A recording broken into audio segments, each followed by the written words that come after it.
believe is real. It's what they feel is real, right? So they've got a couple issues. They've got a masculinity issue, right? Yeah, like, they do. I said something on Brilliant Idiots with Charlemagne. I was just joking around. I was like, I don't know a guy like over 5'9" that identifies as a Democrat. I love that. I played that soundbite on my show. They went crazy. And I didn't realize it was going to be so reactive. And then afterwards, I was like, oh, wow, they have this deep insecurity that they're not seen as masculine. In this video, comedian Andrew Schulz sits down to talk to Megyn Kelly. Andrew Schulz and Megyn Kelly discuss all things politics, and in this clip, talk about when Andrew Schulz realized that he would be voting for Donald Trump in the last election. With that, let's watch Andrew Schulz speak with Megyn Kelly about him leaving the left. You are a softie. Yeah, I'm sensitive. Yeah, I very can see sensitive. That. And it's like, it's weird. It's like I'm sensitive, but like I'm numb to certain things. Not numb, but like they don't really affect me, like criticism and going through all these like random internet shit that I go through. Yep. But I am very sensitive to the people I really care about. So like reactivity within like my family or friend group. And then I'm also sensitive to like kind of like cultural trends. I can like feel like frustration pretty early. Like, what do you mean? Do you feel one now? No, not even like what do I think for people, for example? Like what do I think people really care about? Like, I think that the Democrats, for example, like they could win the next election if they just make it a class issue. Like it's that simple. And they got to just be, they're so risk averse and they need to be a little bit more brave. Americans, we have very high risk tolerance or low risk. What's the one I'm trying to say? We have high risk. High, like everybody in our family's history, like the craziest people in the world came here. Yep. Like they lived in another country, left their entire family for maybe it working out, and then came over here. Right. So we're built crazy. So we like people to take risks and we like bravery. And despite your politics, we react to those type of people. And like, I think this is part of the reason why Bernie was so successful is that he's out here like calling out the billionaire class, calling out these corporations. And even like people who were Republicans, like working class Republicans were like, yo, who the fuck is that? I kind of like this guy. Like, it feels like he's kind of riding for me. That's who Joe Rogan was for 4 years ago. All of us loved him. And despite... Or 10, whatever. Yeah, it was a while. Yeah. But I feel like that's kind of what the Democratic Party is missing is just, I need a disruptive guy or girl who's willing to come out and say eggs are $1. Like, what's your build a wall? Yeah, right. You need eggs are $1. Yep. Even, and then you could, I don't know, subsidize it, whatever it is. But like, you need to smack into people emotionally. Do you feel like this is the answer? Because this is the latest messaging from the Dems on social media today, SOT 13. Okay. Choose your fighter video montage. If you like watching videos like this one, like and subscribe. We'd really appreciate it. Let's get back to the video. Oh, God. Oh, yes. Yeah.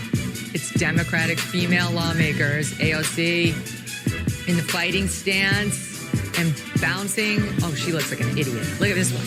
Yeah. Look at her, Jasmine Crockett. Oh, the last one's terrible. I have secondhand embarrassment. Yeah. Is that what you mean by fearless and risk tolerance? Yeah, exactly what I mean, that to me makes me proud to be an American. Like, I feel safe with those women right there. They can defend me. Yes. Does that inspire you to get to the ballot box? You know, it's like, I don't even know why AOC's there. She's actually, you know, like her or hate her politics. Like, I think she pulled the same as Trump in her district. She's good on the social media. I mean, she knows how to use social media. Normally, I don't think she came up with that campaign. No, I think she's like getting on board with it. But at the same time, like I guess her constituents feel like she's fighting for her. Yeah. Where there's a lot of this. Yeah. Or sorry, for them. And whereas like, I find a lot of times with the Democrats, there is this like pretentiousness. There's this like Ivy League educated, like second or third generation kind of trust fund Nepo babies that are like, telling people how they should live and how they should vote. And it's like, first of all, if you've never had a real job, you don't get to talk. Yep. You don't get to talk. Like, I'm almost like if you never had a kid, you don't get to talk. But like, if you never had a real job, you don't get to tell people how they should vote. Like, we just despise that. Yeah. Boy, Andrew's a comedian, but his analysis of the Democrats, what they're doing wrong and what they could do better is relatively accurate. Now, the first thing he says was they could win if they made it a class issue. But the reason I think that would be difficult for them is what he just talked about, is that the leaders of that party and the people in power and the politicians are ivory tower elitists that really look down on the average American and for whom it's impossible to relate to the average American. He also talked about the fact that Americans like risk takers. That also, and of course I'm biased, but that also sounds like the opposite of a Democrat to me. Because like I've said countless times on this channel, the Democrats are the party of the power hungry. And what they tend to do is say whatever they believe Americans most want to hear in that moment. So even the times that they flip-flop on something and once had a controversial take on it, it's not because they were taking a risk. It's because they genuinely thought that's what people wanted to hear in whatever position they were running for at that time. It's not because they had some strong personal conviction about it. And yeah, it's so funny that Choose Your Fighter video is one of, to quote Scott Jennings, the dumbest things I've ever seen. Who was that for? Anyone who even supports those people, which I don't know who possibly would, but do you think they were going to like them more because of that? And then anyone who doesn't vote for those idiots had to look at that and say, yeah, that's exactly why I don't vote for them, because they're trying to just portray themselves as just some fun gals. Any normal American who watches those women try to do their job knows about them is that they just whine, scream, and complain about nonsense all the time without ever really getting anything done. There's nothing likable about anyone in that video. So that probably hurt the Democrat Party and probably hurt the idiots that were featured in it. But the one thing it definitely did not do was help the Democrats or the idiots featured in it. Anyway, let's get back.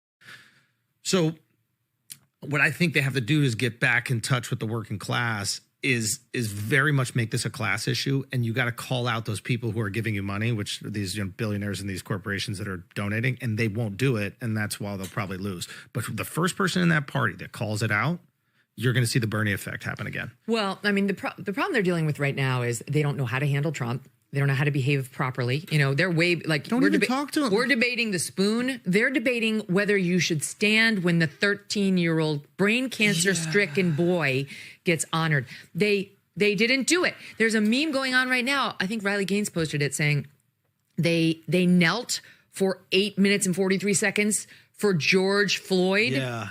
But they couldn't stand for Peyton McNabb, the now 19-year-old, formerly 16-year-old, who got slammed in the face with a bodyboard. They couldn't stand for DJ Daniel, the little boy, the 13-year-old boy with brain cancer. They couldn't stand for the widow of the cop who got gunned down. They couldn't stand at learning that the terrorist who organized the Abbey Gate attack got arrested. But the problem with this is like they're falling for the trap. And this is why you need a little bit more like boots on the ground with the Dems. Like you got to understand like what people think of you. Like like we were saying, people are emotional. It's not like what you believe is real. It's what they feel is real, right? So they've got a couple issues. They've got a masculinity issue, right? Yeah, like, they do. I said something on Brilliant Idiots with Charlemagne. I was just joking around. I was like, I don't know a guy like over 5'9" that identifies as a Democrat. I love that. I played that soundbite on my show. They went crazy.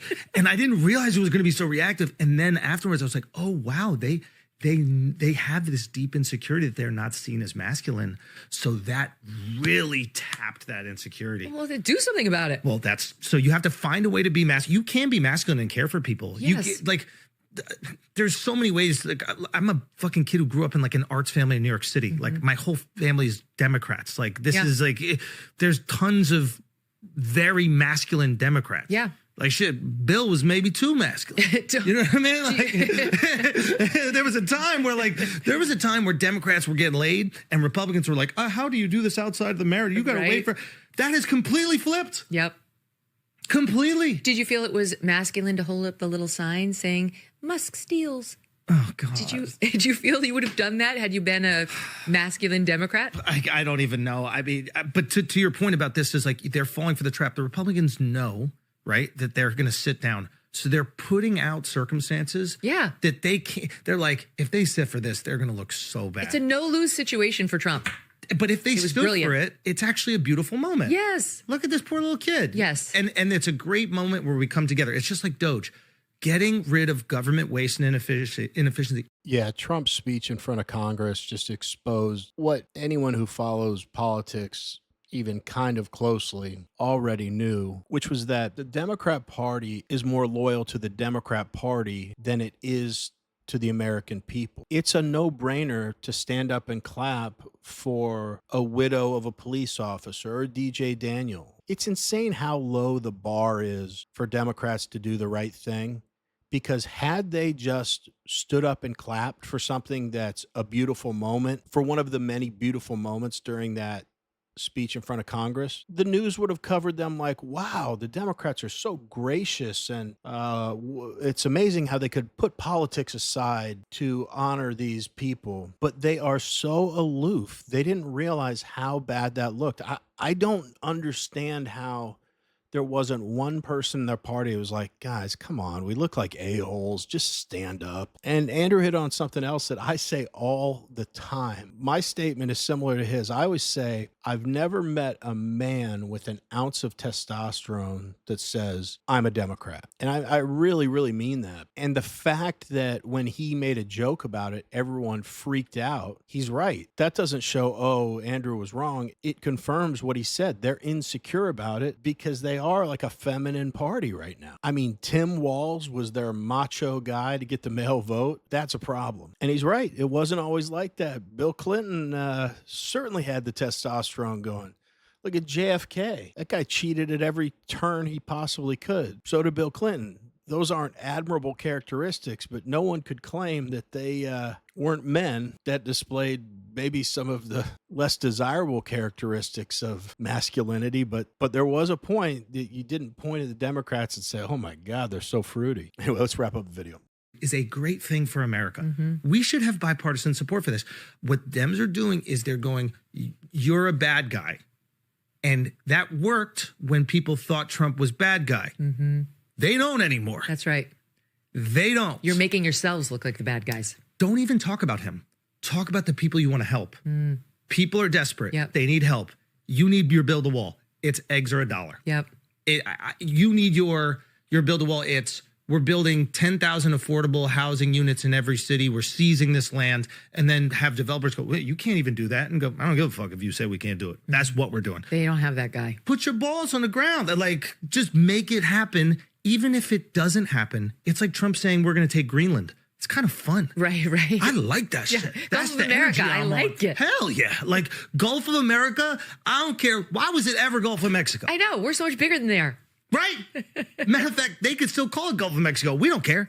Do you know what I mean? Like, but that's the energy that we need. Americans love abundance. Yeah. You need to sell us on abundance. No, wait, aren't you the guy? You're the one who said this to me, and I've quoted you on it many times on how the moment Trump won you over was when he took the guy from Montenegro by the shoulder and was like, to the back. Wait, which one? When he was over at like the G7 or the G18. I loved it. And he shoved that guy. Why am I in the back? Right. Why this? I'm America. Nobody even understands what this country is, this guy in the front. Move out of the way. I will sit here. And then he did it and everybody got in line. It happens. You need that kind of... That's hilarious. That's the thing that won him over with Trump when Trump was like, do you know what country I represent and who I am? Get the hell out of here. It's okay for Americans to say, you know what? We have a great country and we're really proud of it. The United States is the most powerful country in the world. I want our president to walk around like he's got the biggest you-know-what in the room. You think Biden gave off that vibe? I don't know. I'll let you guys answer that question. But we want to hear from you. What did you think about this conversation between Andrew Schulz and Megyn Kelly? And what do you think about his comments on how the Democrat Party could make themselves relevant again and make themselves a viable challenger?